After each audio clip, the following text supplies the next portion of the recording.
Welcome to Taisha's Kitchen. Today I'm going to show you natto. So for those who don't know what natto is, they look like this.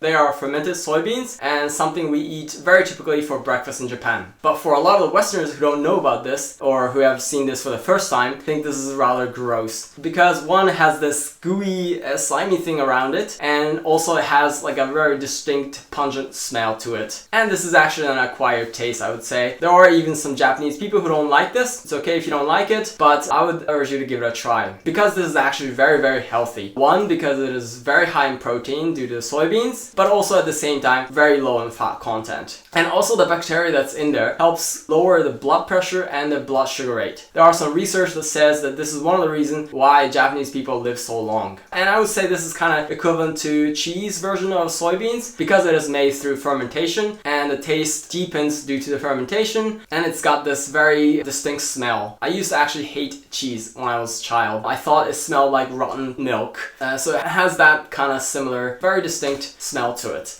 And there are even some videos who says natto challenge. The problem that I see about these videos is that most people eat them as it is without any flavor added to it. But this needs to be prepared to be enjoyable. I'll show you that and hope you enjoy it and hope you give it a try. Then let's get started.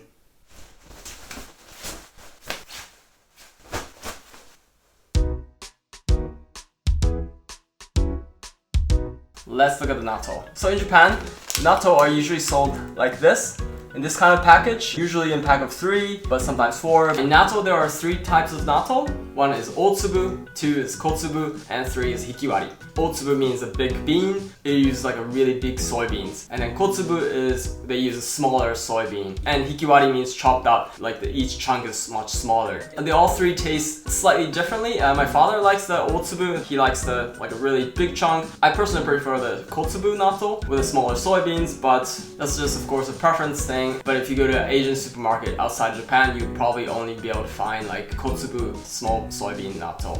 Natto are sold in Japanese supermarket in a refrigerated section, usually next to tofu or fried tofu, probably because they're both made of soybeans. But outside Japan, in Asia's supermarket, you probably almost always find these in the frozen section because they can be stored for quite a long time, almost like a year or so when it's frozen. And in Japan, sometimes you find a package like this, where the natto beans are in rice straw, and that's how they traditionally made these. Because this is a traditional way they sold natto in the old days, where they didn't have this kind of styrofoam package. Because the bacteria that fermentates the soybeans for natto comes from the rice straw. And natto have the history of about 1,000 years. So about 1,000 years ago, somebody put the boiled soybeans inside of a rice straw and left it for a day or so, and then after that, they found out that it had this kind of gooey thing. They thought it was rotten, but tried it anyway and found out it tastes good. And that's how they invented natto. Then let's check this guy out. So you want to open this up like this. Like this. There are usually 2 other things inside. There's the so-called tare. This is like the mixture of soy sauce and dashi. And then Japanese mustard. And there's usually this kind of film. And you may find this kind of gooiness gross, but these are actually very delicious. And the key to this, when you open this up, there's this kind of stringy thing. So what you want to do is you take these things out and then have this little flap on the side and close this, and then you take this to the side. And then this comes clean. And then you just kind of fold it together so it doesn't stick anywhere. And then you have a very clean natto. So this is natto. In Japan, we never eat like this as it is. Almost always 90% or 99% with some kind of sauce, and usually with soy sauce and mustard. And some people make this in here. It's okay, of course you can do that, but I like to put it in a bowl because I personally don't like eating from this kind of styrofoam package. So let's do that. So any kind of bowl like this.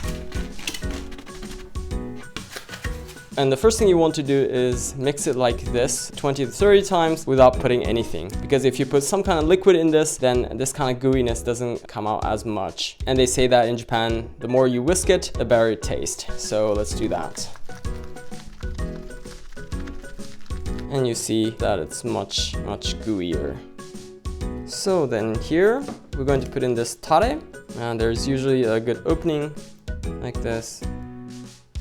I personally like to put a couple drops of soy sauce to it because this kind of tare tends to be a little bit too sweet for my taste. And when you put a couple drops of soy sauce to it, then you have this kind of aroma of soy sauce, and I personally like that. Oh yeah, and then the Japanese mustard, like so.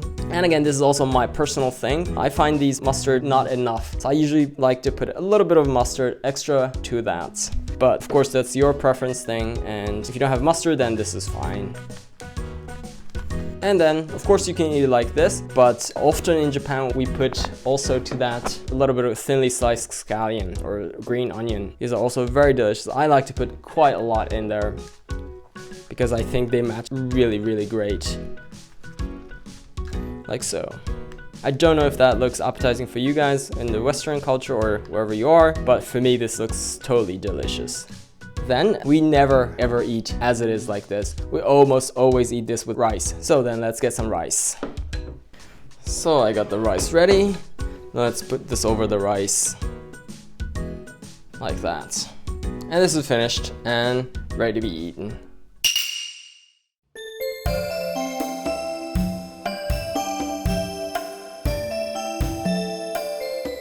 Okay, let's eat. Itadakimasu! Oh, this looks so good. Let's eat. So what you want to do is you want to kind of have like a good ratio of natto to rice. So I would say like that much. So, itadakimasu. So if you excuse me. So there's this stringy part, so you want to kind of, using a chopstick, you kind of want to break that apart. Oh, this is like really home. So good. Oh, this natto matches rice so perfectly.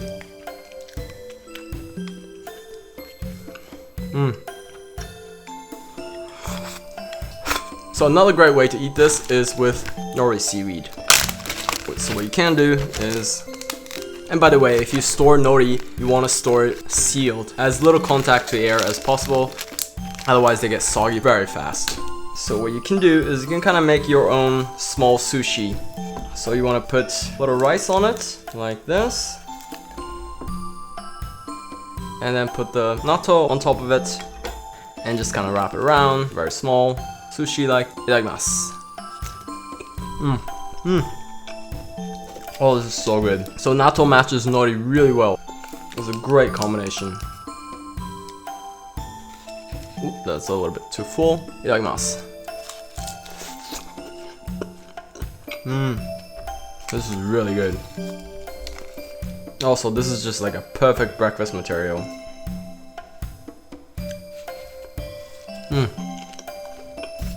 And of course, if you find chopstick too difficult to eat natto like this, then you can use just a regular spoon. Little children in Japan, they use spoon for eating this.